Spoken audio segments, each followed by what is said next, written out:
Well, Adam, under the terms of the plea bargain, all other charges would be dropped. However, I spoke with a family member who said this plea bargain does give them what they were looking for.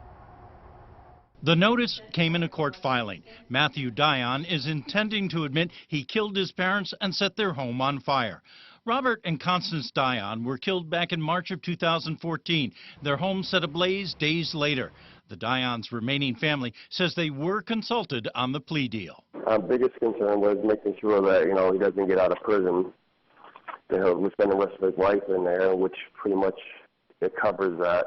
Under terms of the plea deal, Dion, who is 40 years old, would be sentenced to 2 consecutive sentences of 30 years to life. The arson sentence of 7.5 to 15 years would run concurrent with the other sentences. The murder indictments say that Matthew Dion did knowingly cause the death of Robert Dion by strangling him and/or striking him in the head. As for his mother, Matthew Dion did knowingly cause the death of Constance Dion by strangling her. Well, we just kind of want to know why, what happened.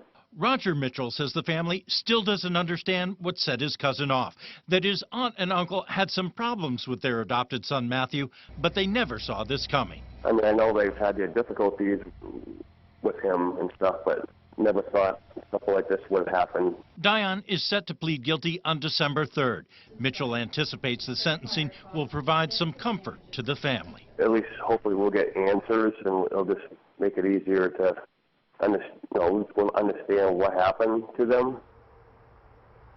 Mitchell says in the event their questions aren't answered, prosecutors have agreed to sit down with them and give them what information they can. Reporting live in Manchester, Ray Brewer, WMUR News 9.